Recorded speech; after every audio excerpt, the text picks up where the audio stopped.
everybody to this Common Awards webinar. We're really delighted to have Lucy Dallas with us today. Really looking forward to what she's going to bring to us. Lucy is the Director of Pastoral Studies and the Vice Principal of ERMC, and she teaches concentrated teaching on Christian spirituality, which is where she's done lots of this thinking about Benedict. So I'll hand it over to Lucy now, and we're in your hands.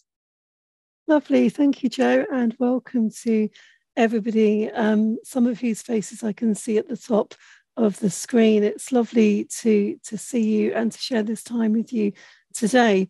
Be warned, I'm about to launch PowerPoint, and so I will do that, and that should then start us off thinking together. This afternoon's session is seminar is called Living God's Love Online. I'll say more about this as we go through, but to start with, here's a picture of my little prayer table that was taken in March 2020. So this photo was taken 3 years ago. And I don't know if looking at this picture, you can recognize some elements of what you see there, thinking back to your own lives this time 3 years ago, as we were adjusting to the sudden shock of lockdown and all the traumas and complexities and readjustments when that. Let's start off then by introducing myself a bit more fully. Thank you, Jo, for introducing me.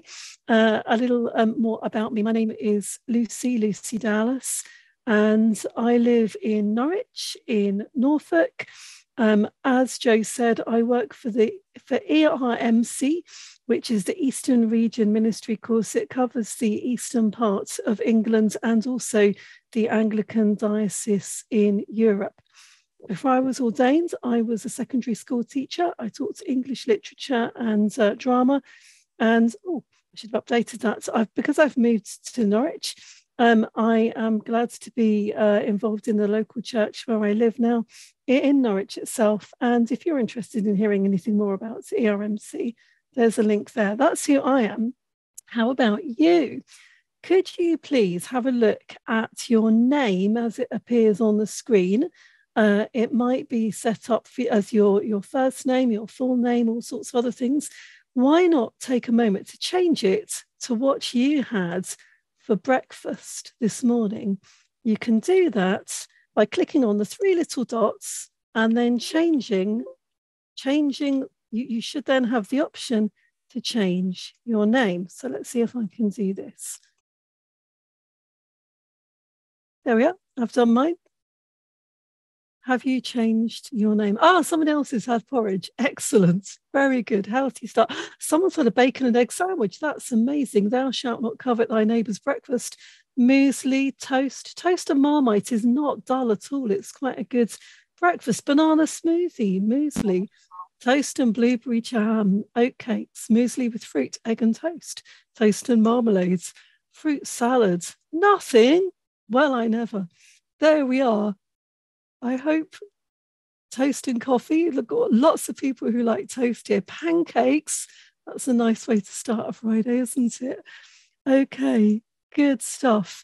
Once you've had the chance to do that, do flick through and just take a moment to see what each other has had for breakfast, and then change your name again and change it to the name by which you would most happily be called this afternoon. So I'm most happy just being Lucy. And so I've just changed my name to Lucy there.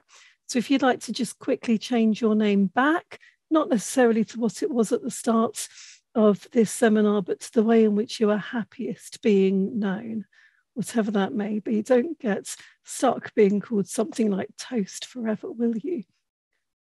Okay, and then once you've done that, this is just by way of kind of helping us to feel a sense of community here. See where the chat box is, which you should find either at the top or the bottom of your screen. It's a little speech bubble. And then use the chat box to write how you are. Ideally, just one word or as close to one word as you can possibly find. relieved to be here. Okay, tired, yep, rushed, good, okay, curious, dandy, that's a good word, recovering, tired, COVID positive, oh dear, I'm sorry, refreshed, relaxed, eating many eggs Friday afternoon, good, thanks, hungry. Yeah, I think I will add that I'm feeling happy. I'm happy to be here. I'm happy to be doing this with you. It's feeling good, tired, trepidatious. Oh, I hope that this afternoon is a chance for you to relax, listen, learn, and be at peace with whatever's making you feel trepidatious. Okay, that's just by way of recognizing that we're coming from different places, we're coming from different days, and we're coming into this seminar with different feelings that have been brought on by a whole load of different circumstances that we are facing. Okay, this afternoon session is intended to be something of a bring and share. There's a lovely picture there of an interfaith bring and share supper. I think that Christian life online is a little bit like a bring and share supper. Some of what you will hear this afternoon will be familiar to you. Some of it will be what you bring yourself, actually, and the only way it will be in this space is because you will bring it. I hope that there will be some delicious new discoveries for you. As we share and stand around a bring and share table, one of the things that often happens is that we taste something new to us and we realize that it reminds us of something familiar to us, maybe something from our own culture, from our own diet. And as we say, oh, does that have cardamom in it or whatever it might be, we not only learn about someone else's food culture, but we also learn a bit more about our own as we make those connections. So I hope that the elements of this afternoon's seminar that are new to you will also help you to reflect more deeply on your own life as a Christian, your own experiences online, and maybe your own spirituality. You might not like the taste of everything. That's in the nature of bring and share suppers. You probably won't be able to try it all. There will be book recommendations. There will be links. There will be ideas here, which might be too much to stomach all in one go, but that's okay. Don't worry about that. The hope is that you will pick up some ideas and some recipes. So grab a plate, or in other words, to put it more clearly, why not get hold of a pen and paper or open up a Word document on your computer so that you can take notes as we go along.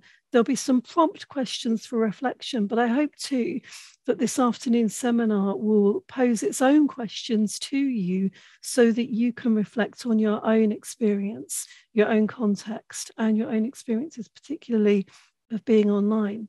So this afternoon, we'll be thinking a little bit about what we've learned and experienced of Christian life and Christian community, particularly over these last 3 years in which it's been pretty ubiquitous to find ourselves online with other Christians.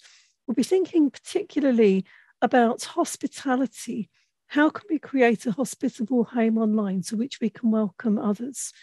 And then facilitation, how can we make it easy or easier for people to flourish as Christians and as Christian communities online? And how can the example of St. Benedict help us in these tasks, especially given that Benedict lived many centuries before any of the technology which has enabled us to be here today was dreamt up? So a few more words about creating a hospitable space online.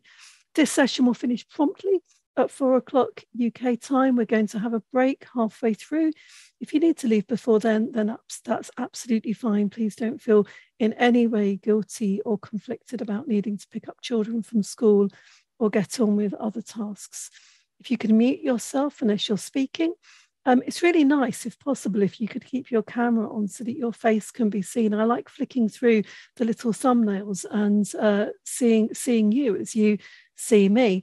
If that's not possible, that's fine. If you need to have your camera off due to internet accessibility, then that's absolutely fine. We will have a breakout session. So if your internet accessibility is not great, then you might want to just keep your camera on for that time and keep it off the rest of the time.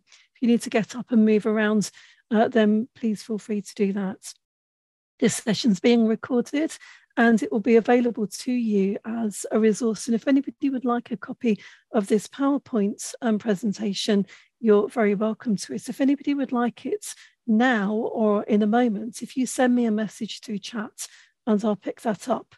Talking of the chat box, please feel free to use the chat box to keep the conversation flowing.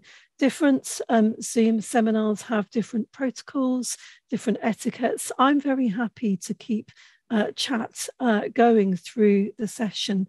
If at times you'll be asked if you can respond, if you can write something in the chat box, the chats could potentially be saved and sent to people a resource if that would be helpful. But on the other hand, sometimes it's better not to. Sometimes it's better for ethical reasons just to keep the chat within the live session itself.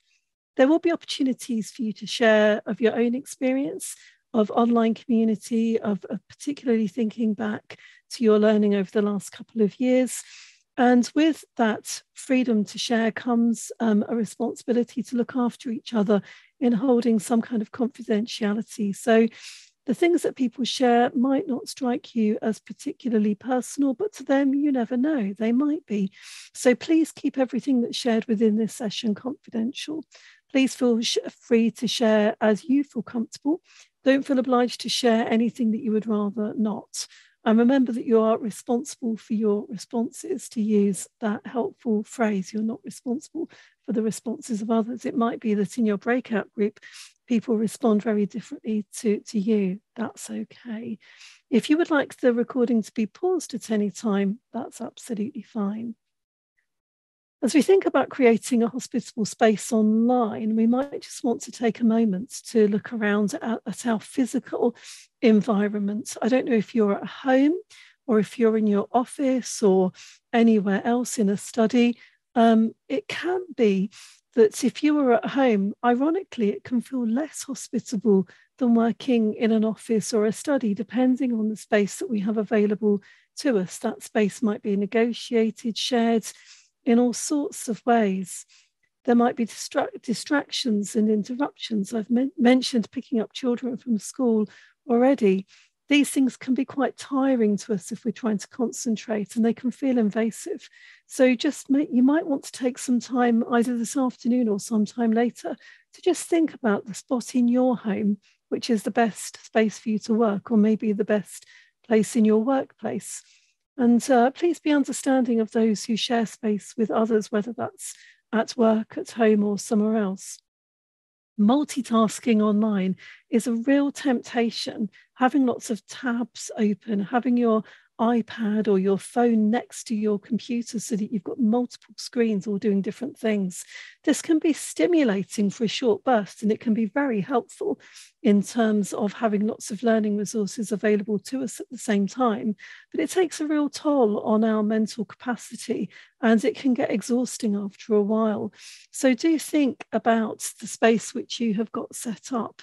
I would encourage you to close all the tabs on your computer, except for the ones that you need for this session. You might well have been working today, checking emails, doing all sorts of things. Do discipline yourself to be here fully and not to be dividing your attention, because that does become very tiring, as I say. And think about your phone too. Some of you will need to be contactable, but if you don't need to be contactable, think about whether you can put your phone away, turn it off, put it into flight mode during this session. These are just good things that help us to be able to really focus and not be too divided in our attention.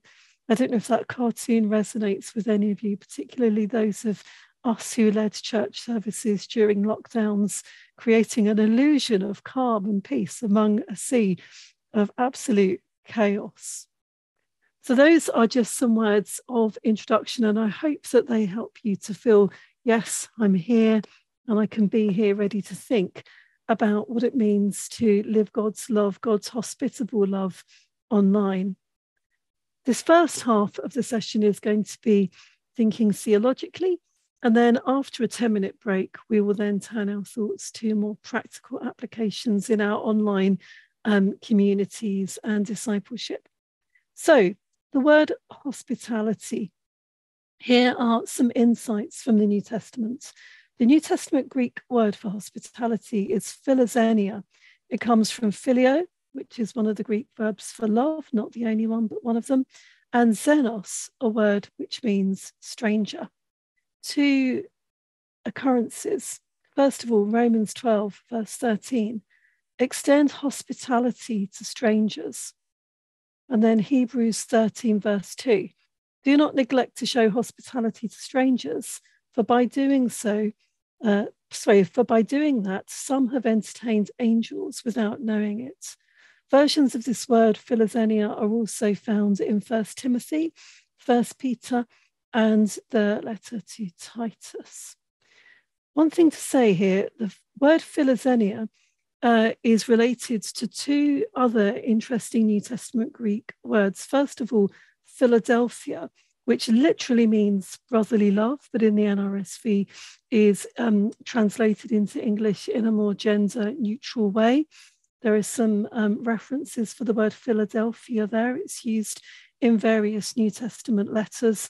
And secondly, xenophobia, a word that is very zeitgeisty in our polarized world, in which the welcome of the stranger to various social contexts is a hot political potato.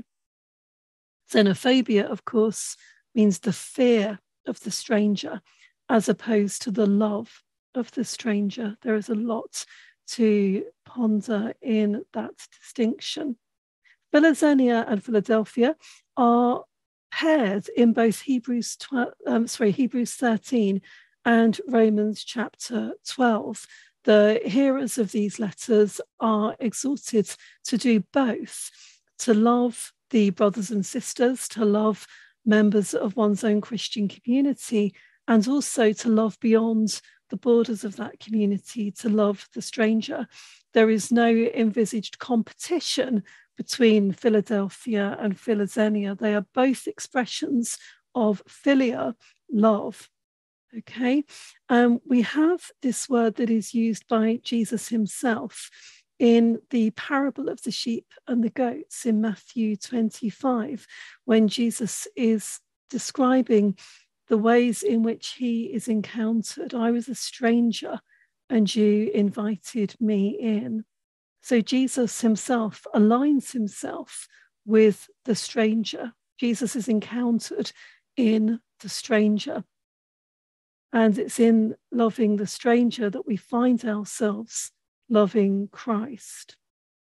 Another insight from the New Testament letter, Ephesians, which I think brings together so much theological reflection on what God has done for us in Christ Jesus and what God is doing among and in us through the presence of the Spirit as God forms us into his people, the community of faith. This beautiful verse from Ephesians 2. So then, you are no longer strangers and aliens, but you are citizens with the saints and also members of the household of God.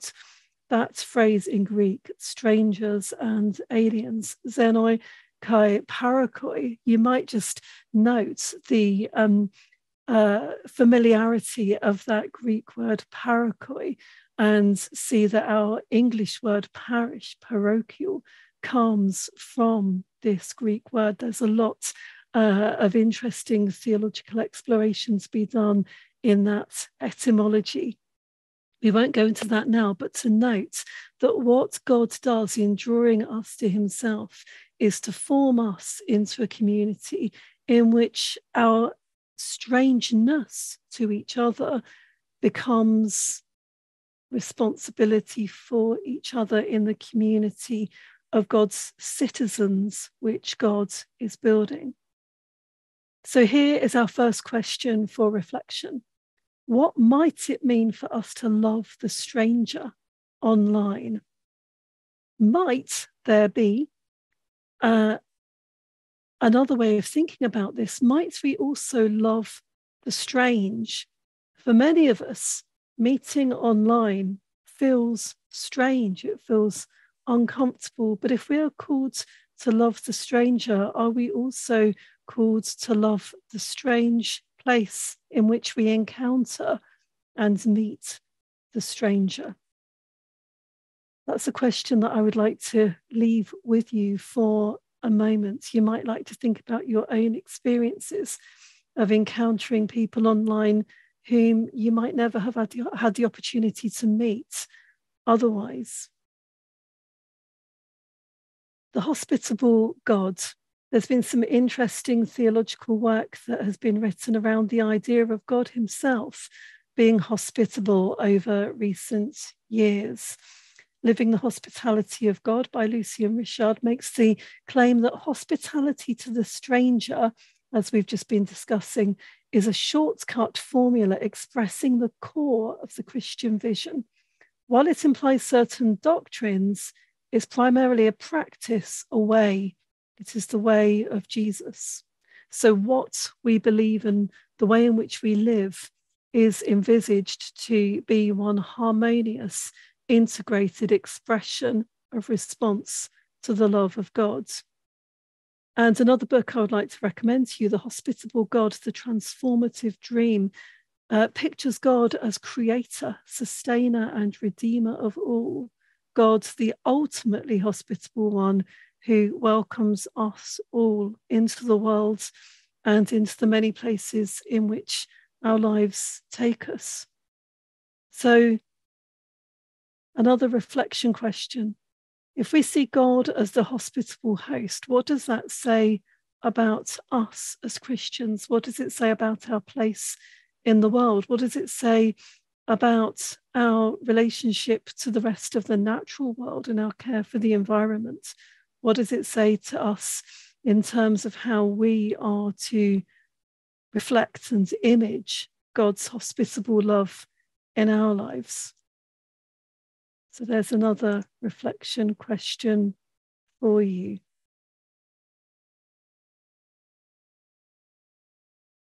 I'll just give you a moment to make a note of that, and then we'll move on.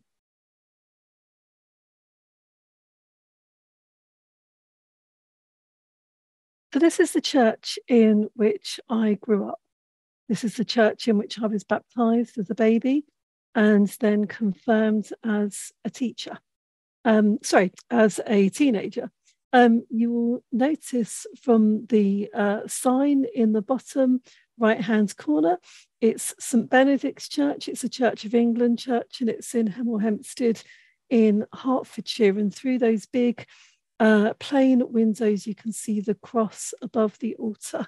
That was a church in which I grew up, which is another way of saying that my early experiences of Christianity were shaped by the example of St. Benedict.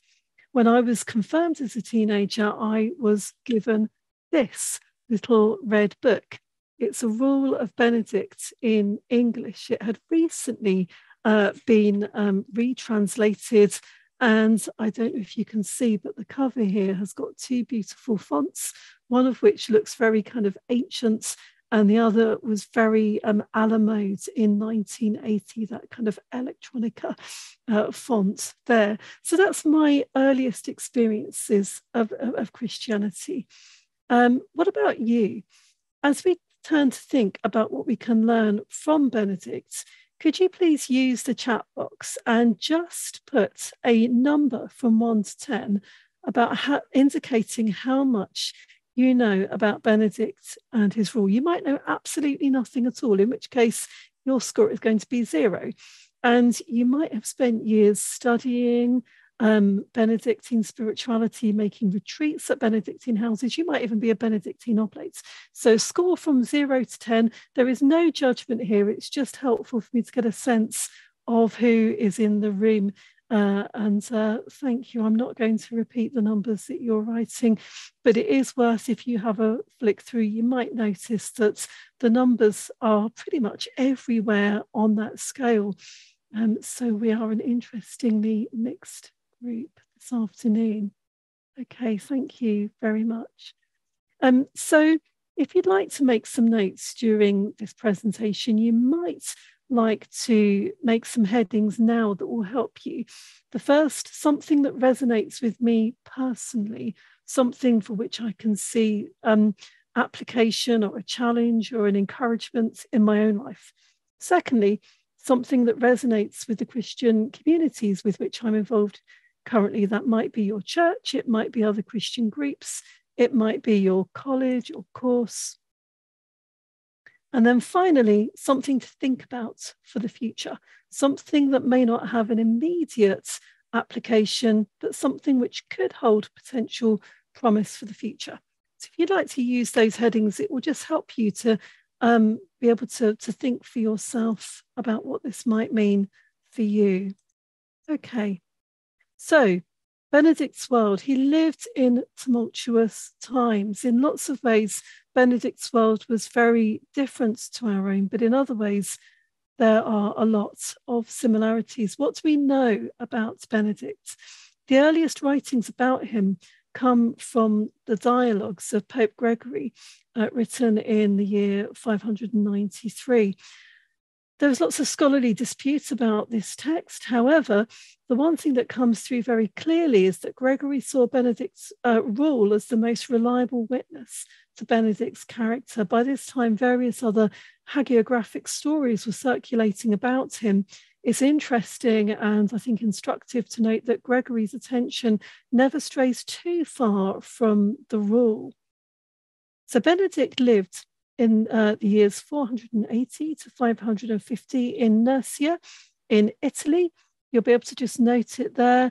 It's not far from Rome. It's just slightly north of Rome. You might be able to spot it there on that map. He came from a well-to-do family and he lived through the fall of Rome. It's noted that his twin sister Scholastica is also canonized, the only twin saints in history. So if you're ever in a pub quiz and get that question, who were the only twin saints in history, now you know, Benedict and Scholastica. He went to Rome to university as a young man, but he was unimpressed with what he saw as the shallow worldliness of the city. And so he escaped and became a hermit. He did take his nurse with him, the woman who looked after him and probably made him food and what have you. In this part of his life, he was sought out to lead Christian communities, out of which 12 small communities developed. And as I said, there were lots of hagiographic tales of miracles he performed, ways in which others tried to harm him and ways in which he escaped harm. So here's another question for you. With that very brief overview, in what ways were Benedict's monastic communities the same as, and in what ways were they very different to Christian groups online today? Thinking about this tumultuous time in which he was living, a time of political instability and all sorts of seismic shifts in global powers, and yet a time when life continued and people sought to live their Christian faith in all sorts of ways with varying competitiveness between them.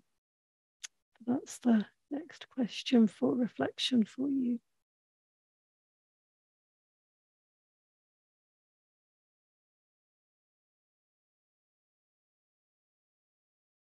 So Benedict's rule, as I said, Pope Gregory was most interested that we pay attention to and get to know Benedict's rule.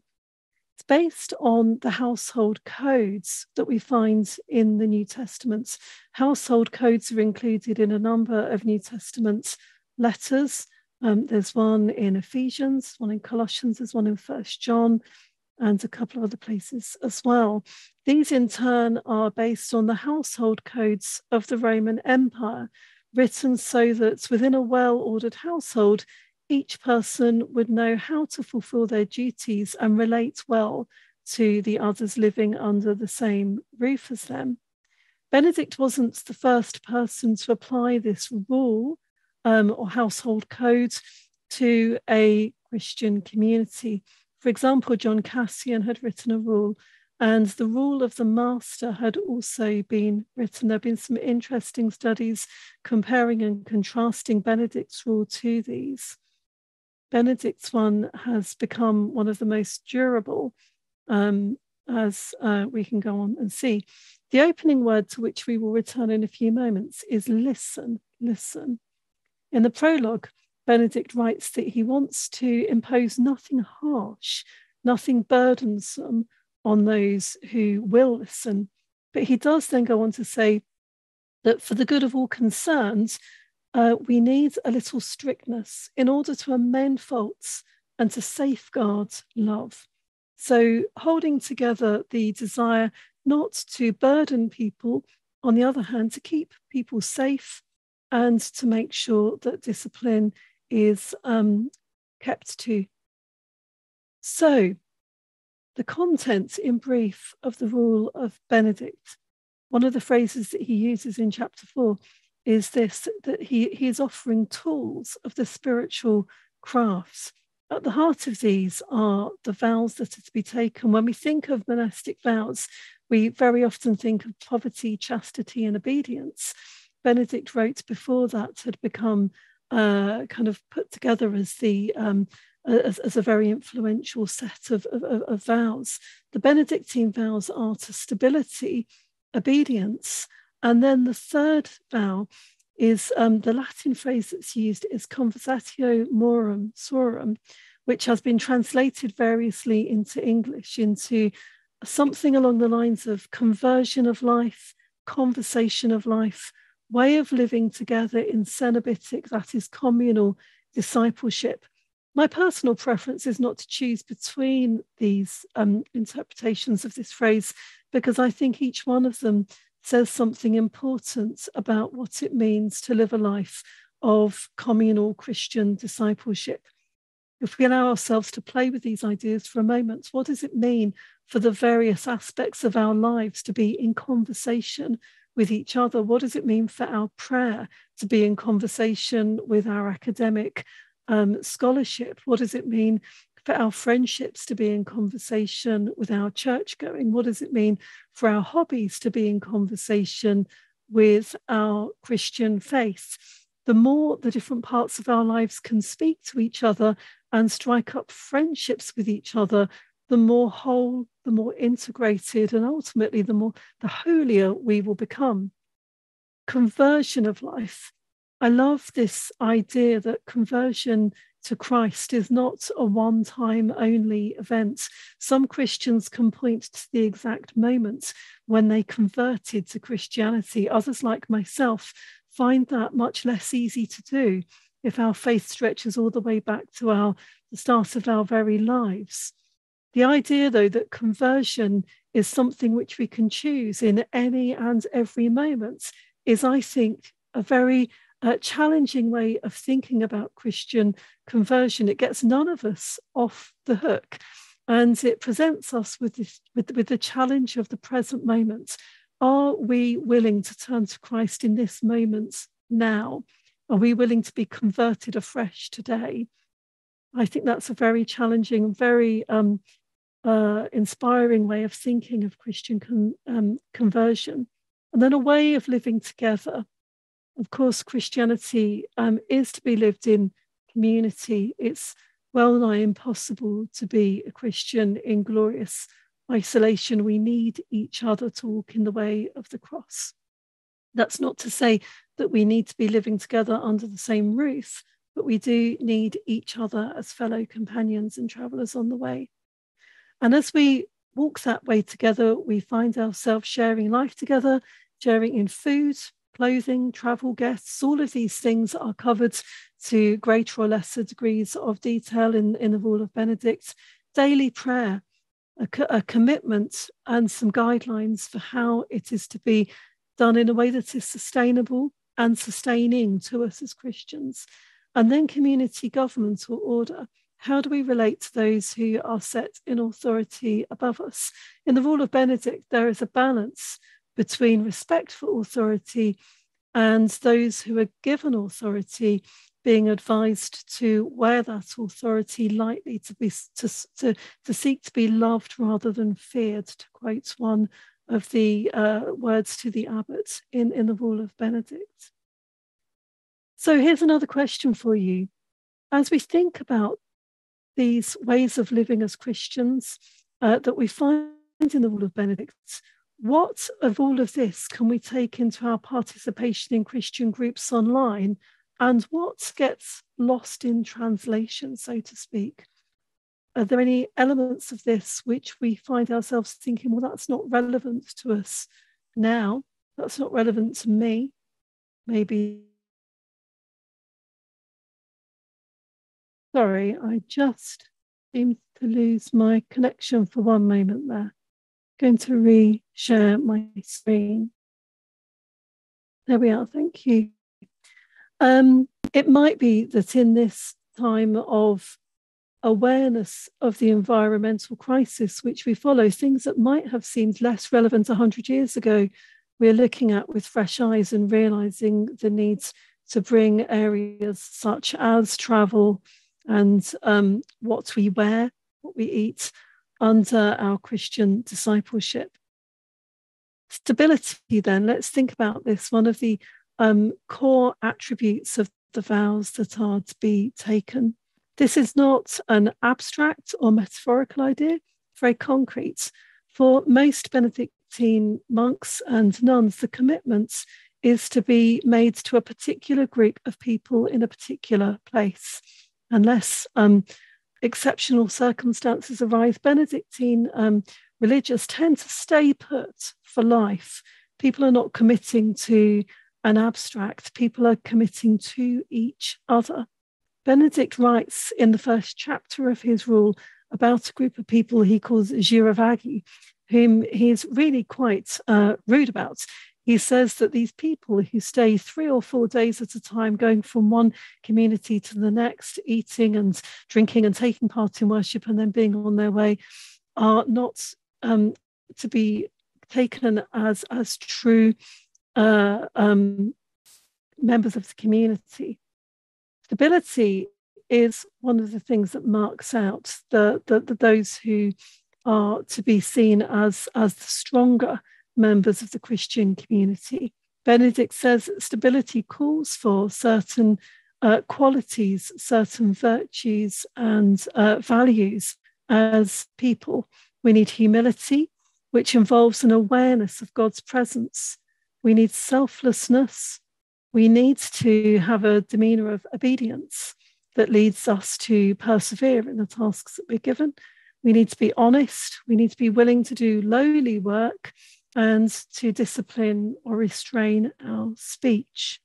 Rowan Williams, in his book, The Way of St. Benedict from 2020, it's a really great book, I would thoroughly recommend it to you, translates this vow of stability into a trifold question. What does it take to develop people who can live stably together? Rowan Williams offers 3 answers. It requires transparency, peacemaking, and accountability. Now, depending on the Christian communities in which you have been part through your life, you may or may not know that stability is a high virtue and it's a high aspiration, but it's not always easy to achieve. Lots of our Christian communities can feel quite unstable. And maybe for those of us involved in theological education, because our colleges and courses have a never-ending through flow of people, sometimes these communities can feel transient, or the people we encounter in them can feel like transient presences in our lives. So maybe those of us who are involved in teaching and tutoring need to be ever more aware of the need for stability, so that in places which by their very nature involve comings and goings, there is a stable base to welcome people to. So how might we nurture these virtues online? And then thinking about hospitality, and this is going to take us up to a 10-minute break, after which we will do some thinking together about the practicalities of how this might work out online. Rule of Benedict 53 famously writes about hospitality. All guests who present themselves are to be welcomed as Christ. Christ himself is the stranger knocking on the door. There are echoes there of Matthew 25. All people are to be honoured, but most particularly the poor and the pilgrims. We might want to think about what that means for us. Yes, there are routines to the life of the Benedictine community, but these routines can be broken or suspended for the sake of hospitality within pre-arranged limits. You can look at that in the Rule of Benedict, chapter 53. What happens when somebody rings your doorbell unexpectedly? It's envisaged that monasteries are never without guests. In other words, communal life is established in such a way that anticipates the welcoming of others into it. Whatever ongoing life the members of the community share, the community is defined as much by its reception of guests as by its relationship within itself, as it were.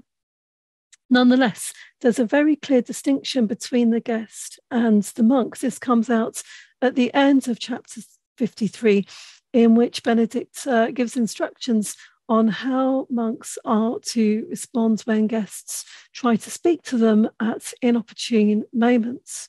Now, I'd like to suggest that the Rule of Benedict holds together those two aspects of hospitality and Christian love in a wonderfully sensible and harmonious, non-competitive balance.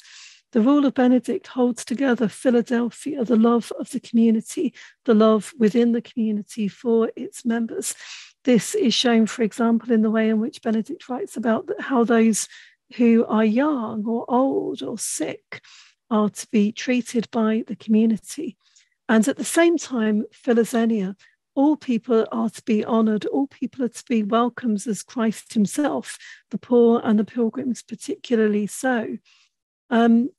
I'd like to suggest that it's not always easy to hold together Philadelphia and Philoxenia within our Christian communities.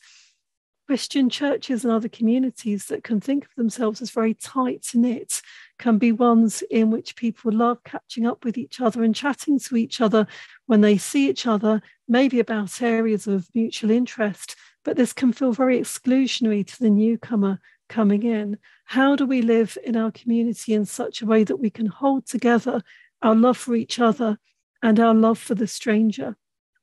It's something that's, I think, requires ongoing, careful balance. A few thoughts here about hospitality in the Rule of Benedict.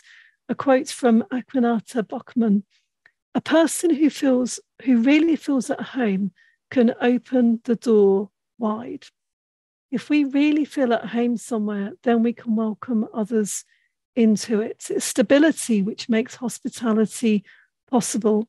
It's impossible to welcome someone into a space in which we do not feel at home ourselves, which we do not inhabit ourselves. The only way that we can welcome others is, bluntly, to be there already.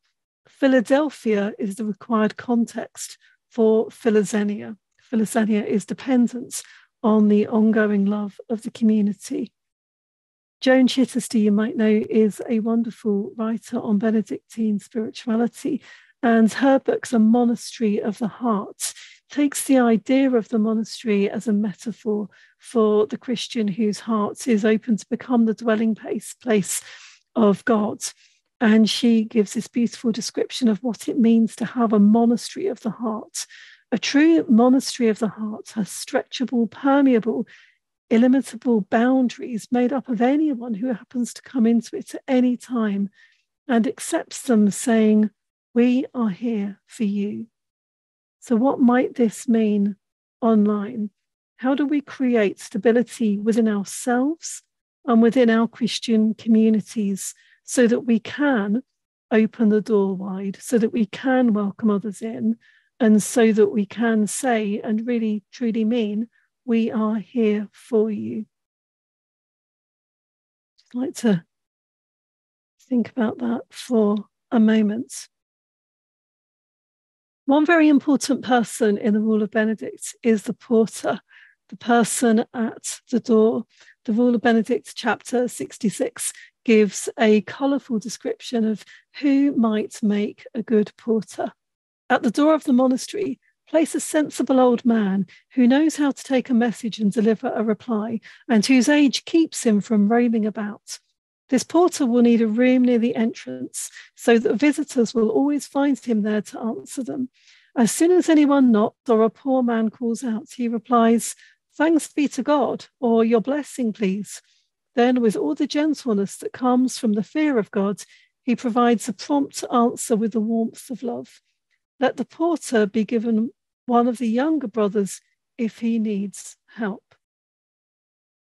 So we might want to think about how we might take some of these ideas into our own lives, into our own church lives and online spaces. Who might be the equivalent of the sensible old man who knows how to take a message and deliver a reply in our online spaces? How do we identify these people? What are the kind of characteristics we will be searching for? Liam, thank you for that note about Peter Doll from Norwich Cathedral, indeed, who I know well in today's church times. That's one to look out for. Thank you for mentioning it. Okay, the last point before we have a break. Listening as the heart of hospitality. As I said earlier, the opening word of the Rule of Benedict is listening. The Latin word is absculta. It's an invitation. It's maybe a command, depending on how hard or soft we want to understand it. Followed by it is a succession of quotes from the Bible. There's quite a lot from the book of Proverbs in the prologue to Benedict's Rule. There's a theme that comes through the Bible quotes, which is that of listening to the voice of God. Let us listen well, Benedict says, having exhorted his readers to hear the scriptures, which in turn invite us to hear the voice of God. And then through the Rule of Benedict, we have some examples about what such listening might involve in communal life. What about when the community has a difficult decision to take? How does the abbot make those kind of decisions? Well, chapter 3 tells the abbot that the thing to do is to gather the community together so that each person can be heard, especially the young. The abbot is reminded that it's often through the young that God's voice is to be heard most clearly. Listening is the posture of learning. This is mentioned a few times in the Rule of Benedict, such as chapter 38, which describes how holy books are to be read at meal times so that people can hear and be built up by them. And the Rule of Benedict characteristically finishes with an invitation to further reading. It describes the rule as this little rule that we have written for beginners. And indeed, 73 chapters might sound like a lot, but they're short chapters. And it is indeed quite a short and small book.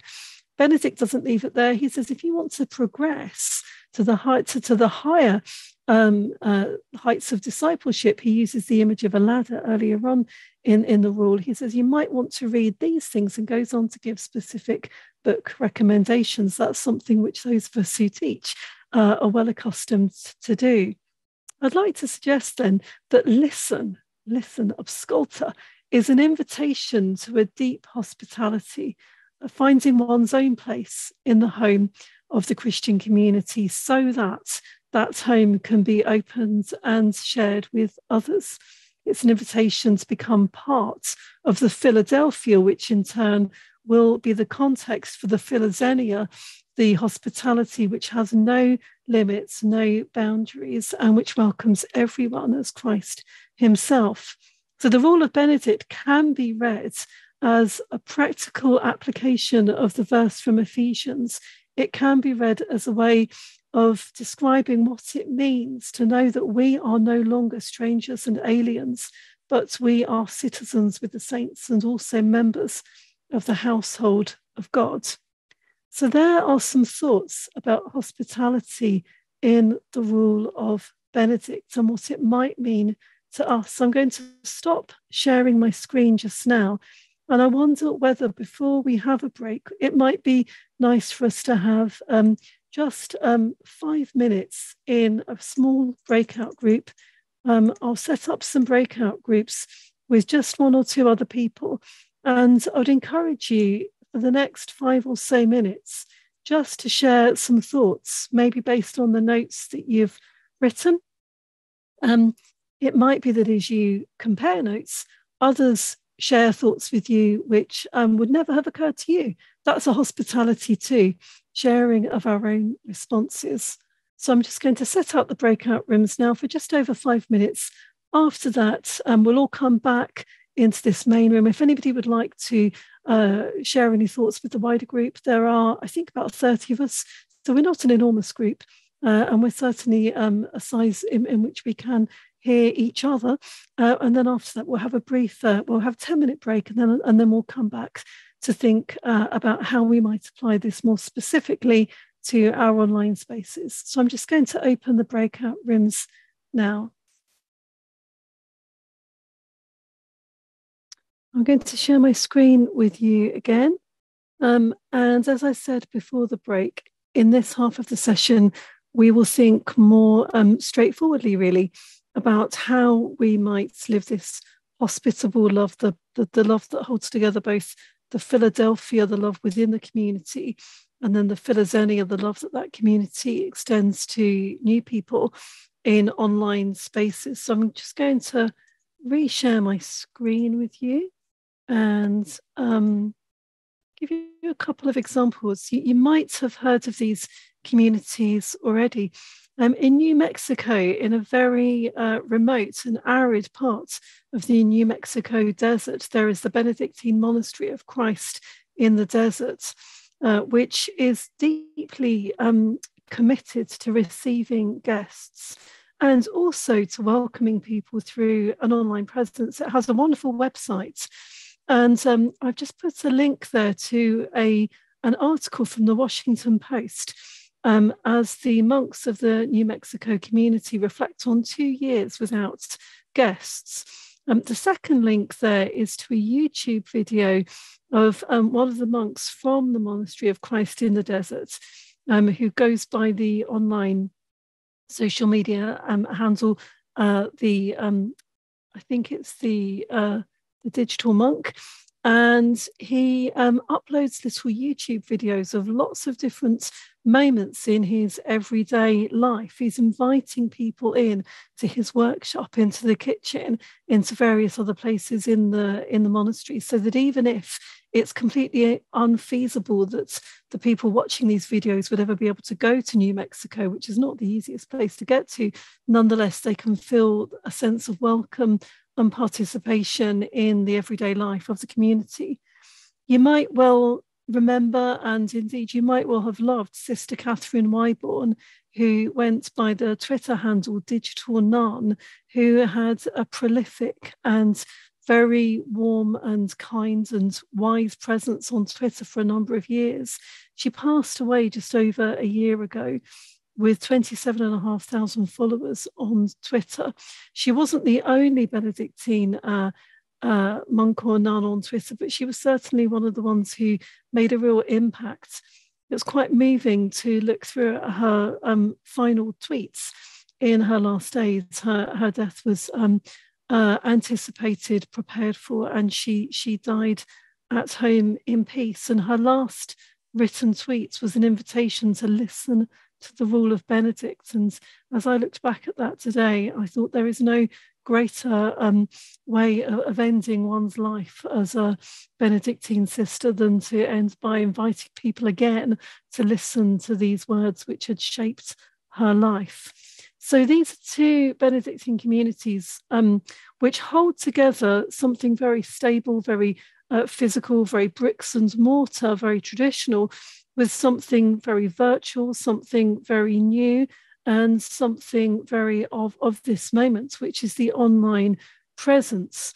And in both of these examples, the community in Herefordshire, to which Digital Nun belonged, and the community in New Mexico, there is no sense of competition between the online presence and the physical receiving and welcoming of guests. Both of these things are held as part of an expression of the love of God.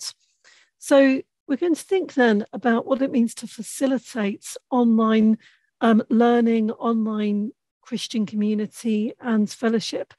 The word facilitation comes from the Latin facilis, which means easy, which leads us to the question, how can we make online gatherings easy or easier for people? Before the break, somebody mentioned that as people come into Zoom rooms, they might well feel quite nervous of coming into this strange environment. And how can we make leading online gatherings easy or easier for ourselves? We might never find them easy as such, but we might find ways of making them easier. So this next section is going to help us think our way around how we might make online gatherings easier. Okay, so take some time to get to know the online environment. Think back to what we said before the break. It's impossible to welcome somebody into a space which we don't inhabit ourselves. The application here for online spaces is an exact analogy. Get to know the online environment. What's possible here? What gifts does this online environment offer? Okay, if you do feel that this is a strange place, I don't know my way around it, find a friendly person who knows their way around and ask them to help you. Explore it together. See what happens if I press this. See what happens if I do that. Don't be afraid of asking the silly question, or maybe practicing things, maybe repeatedly. When we first started using Zoom in a big way in March 2020, I spent a couple of irreplaceably useful afternoons simply trying things out again and again and again. This time is really well spent because it means that the more fluent and the more at home we are in online spaces, the better we will be able to fling the doors wide open, to use the quotes that we heard. So think about your computer as a whole. As I said earlier, during the sessions, think about the tabs and the documents that you need. Think about having the things to hand that you need readily available, but shutting down anything that is a distraction, that's extraneous, that is going to take away from the work that you really want to do or the community that you really want to nurture. And do feel free to encourage others to do that too. There can be a kind of coping mechanism that people use to offset the anxiety of being online, which is to have various tabs open so that if people start to feel kind of stressed or nervous, they can flick through them. The root issue here is the anxiety. So help people to feel less anxious so that they feel the need to do that less.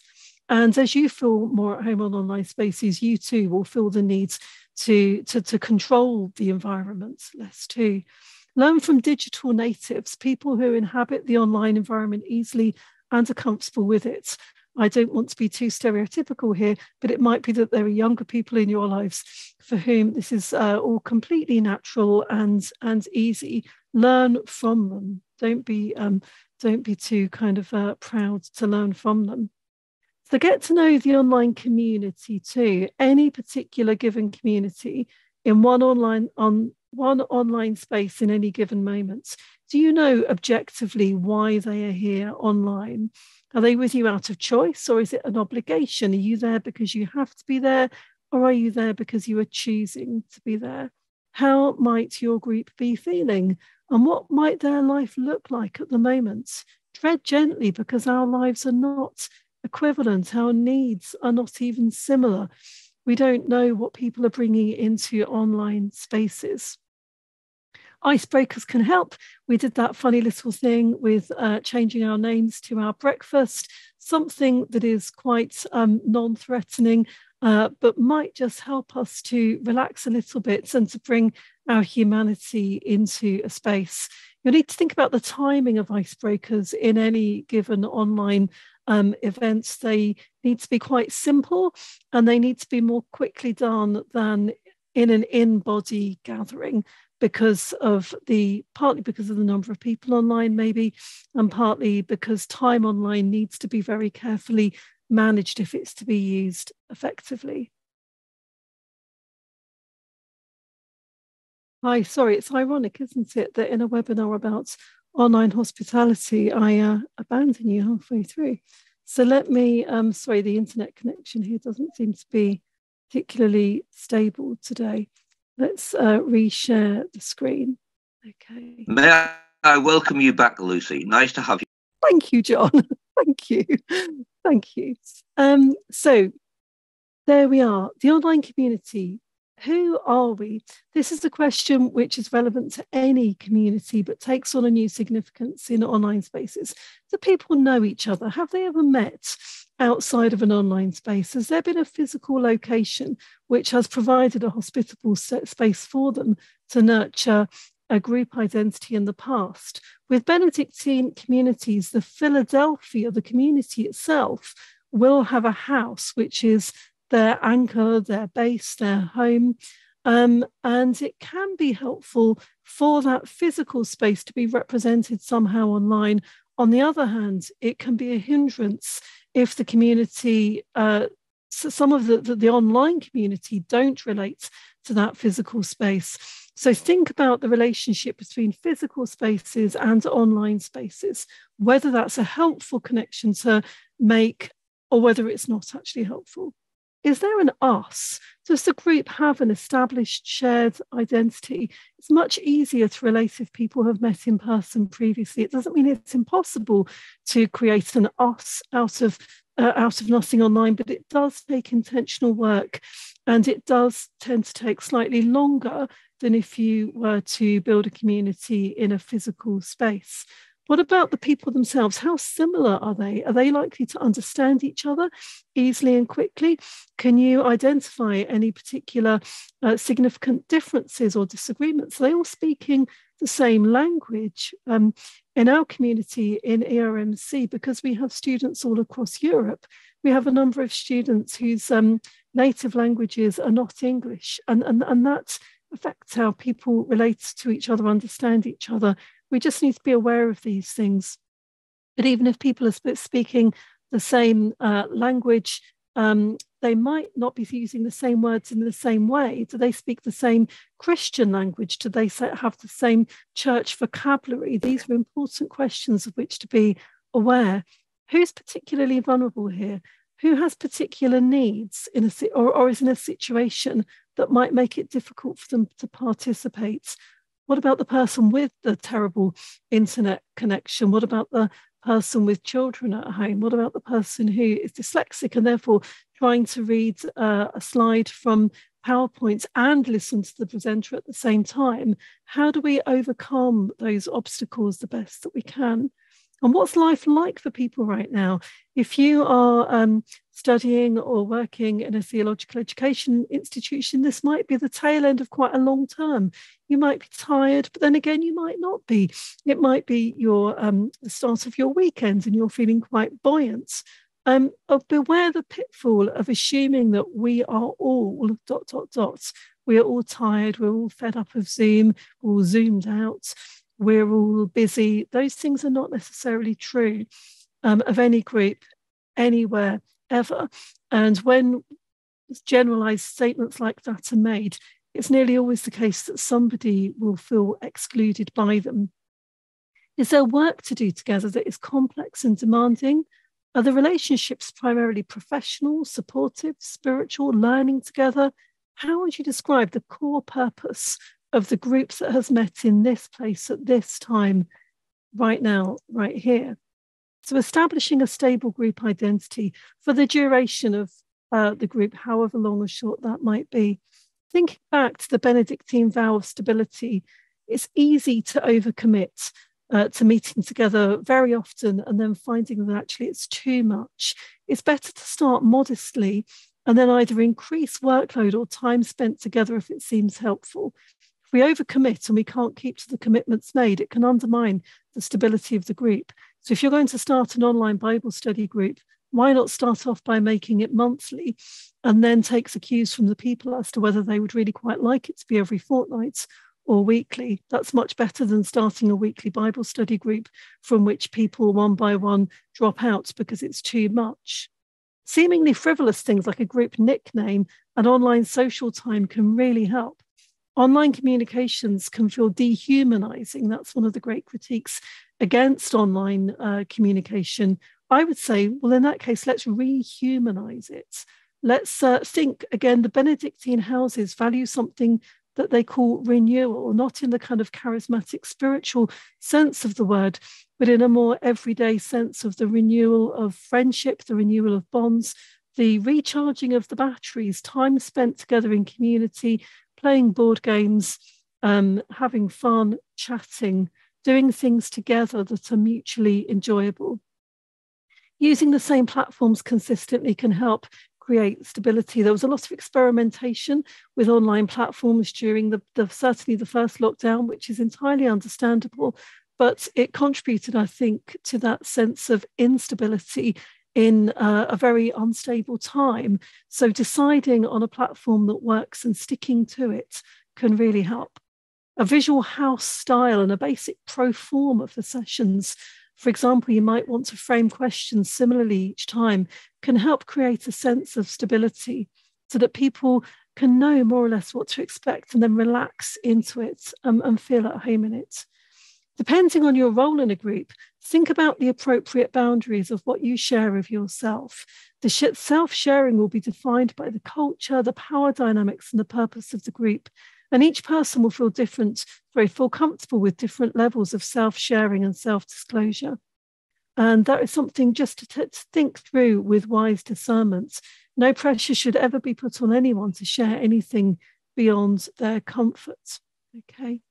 So think about how you bring yourself into the online space, using yourself as a resource for others, as well as mutually receiving something for yourself too. So it might surprise you to know that Benedict has made quite a splash in the business world. There have been a few books that have been written and journal articles too, helping businesses to see the value in these ancient values of stability, conversation, conversion of life and obedience. They make for happy and harmonious workplaces as well as good Christian communities.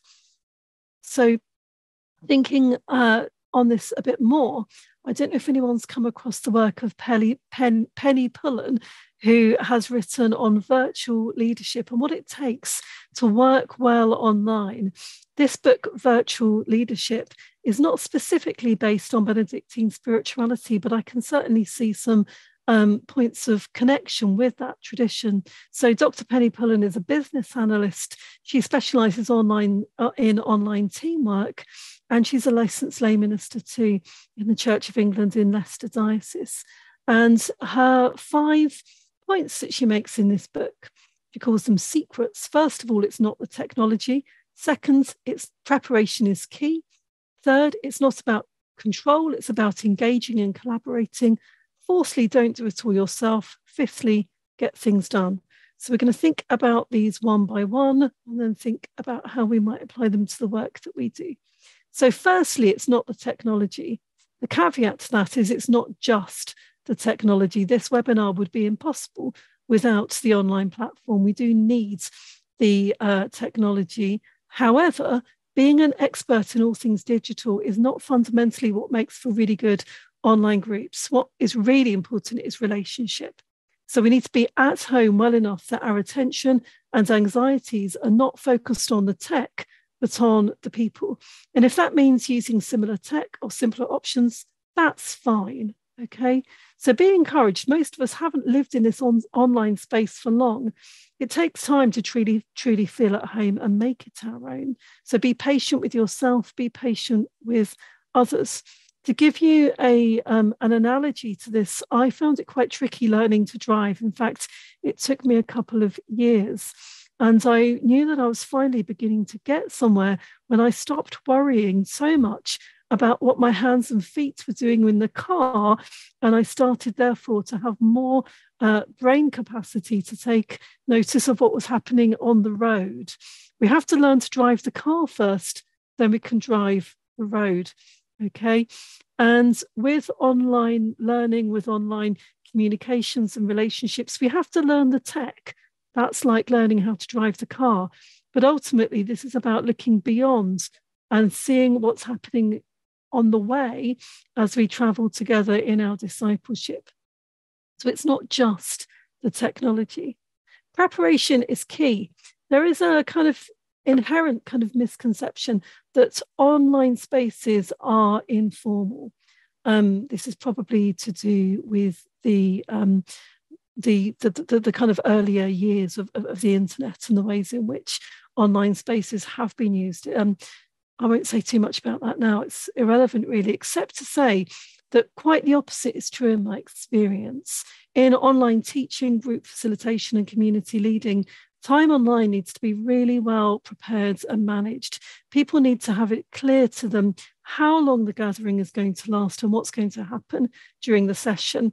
I would always say, unless there is a scheduled break, 90 minutes is the recommended maximum. Anything else is too much.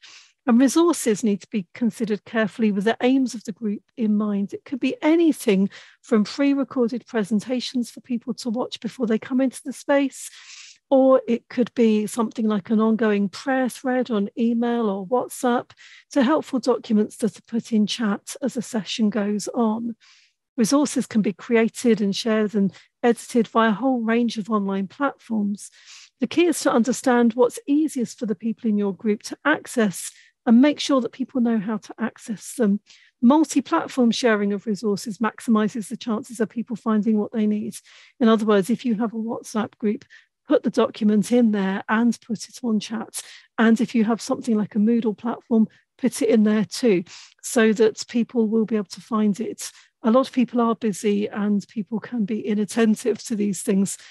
This means that for the facilitator, it all takes a bit more time to prepare, but it does mean that things will flow more smoothly and easily in the session. So be prepared for that timely, careful preparation. It will pay off in the sessions that you have online.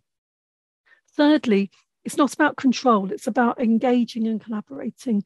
Preparation, yes. Control, not so much. In fact, good preparation liberates us so that we don't need to control every detail of our online learning or online gathering, online meeting, online praying, whatever we are doing. Stuff happens. People's internet drops out like mine has this afternoon. If we're relatively well prepared, then we can ride those little mini storms in teacups. It's okay.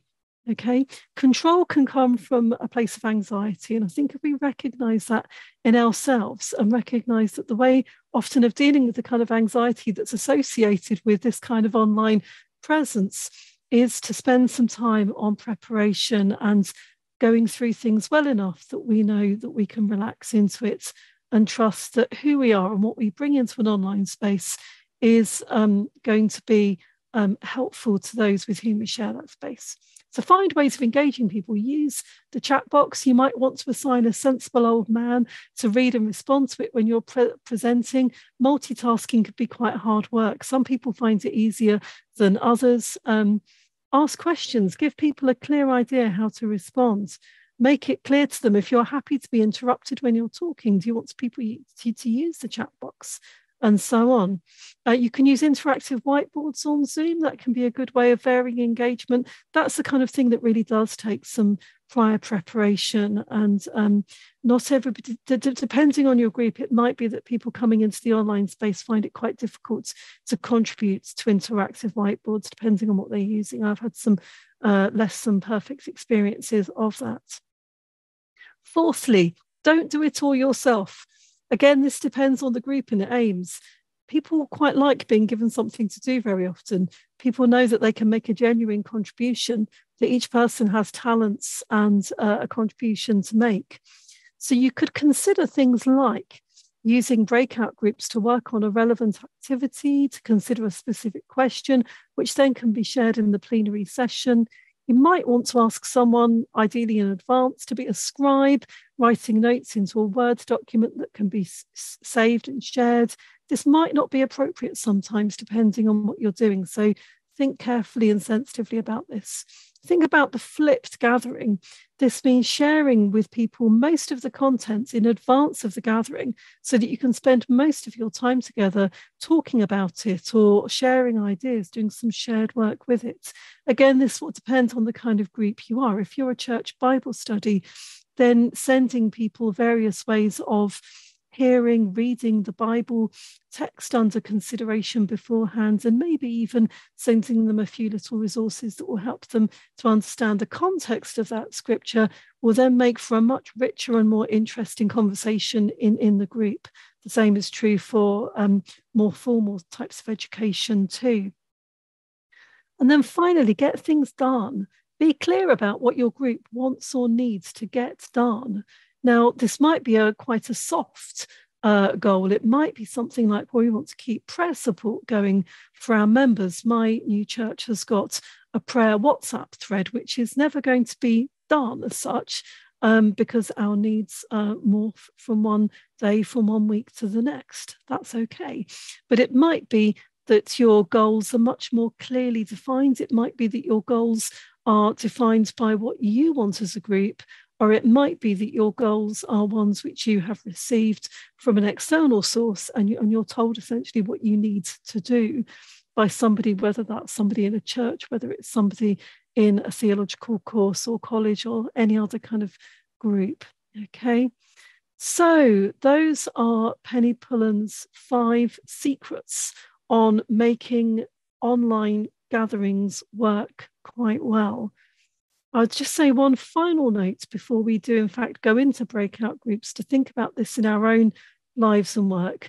Benedictine spirituality is all about balance. If we think about things like eating and drinking, Benedict doesn't advocate harsh fasting for extended periods of time, but neither does he recommend overeating.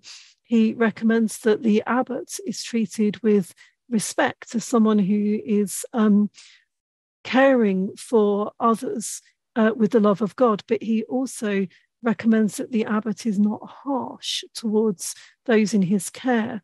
So balance is at the heart of Benedictine spirituality. Balancing online gatherings with face-to-face, in-person, in classroom, in church, whatever you want to call it. It's difficult to find exactly the right phrase. None of them is perfect. It requires wisdom. And so I hope that one of the things this afternoon will help you to think through is having the wisdom to know when it's going to be appropriate and helpful to meet online, and when it will be helpful and appropriate to meet together, even if that involves travel and even if that means more time, essentially. So I'm going to stop sharing my screen here, and I'm going to reset the breakout rooms. And when we come back from these rooms, that I think should give us probably about 4 minutes to just tie some thoughts together at the end of this session. It would be great to hear what you think. So in this session, in breakout session, if you could think about what you've heard and consider maybe your experiences of online gatherings. Where have you seen things done really well? And what good practice might you want to share with others? Maybe what are some of the pitfalls that must be avoided at all costs, although beware of spending the whole breakout time telling horror stories? And how do you feel about 5 secrets, these 5 pieces of advice on creating online communities of Christian gathering? So is that okay? Is that all clear? It is just coming up to 4 o'clock, so let's call it a day here. Another thing is always finish when you say you're going to finish, otherwise that's not very hospitable, is it? So thank you all for coming. St. Benedict isn't the most obvious person to help us think our way into this, but I think there's such a mixture of practicality and spirituality in his rule, such a mixture of historical particularity, and then also applicability beyond borders and across time. So I really hope that this afternoon's given you some interesting ways of thinking about things that you will be able to use in your own context, either now or in the work that you go on to do in years to come. So it's been lovely to meet you. I hope to see you again at one of these events online at some time in the future. Thank you, Joe and Mike, for hosting this, and I wish you all a very happy weekend to come. And can I say a huge thank you to you, Lucy? That was fantastic, both in terms of content, but also the way you welcomed us. And I don't think I've seen anyone ever cope as calmly with tech interruption as you did today. So thank you for that as well. It's been my pleasure. These things happen, don't they? Thank you. Have a great weekend, everybody.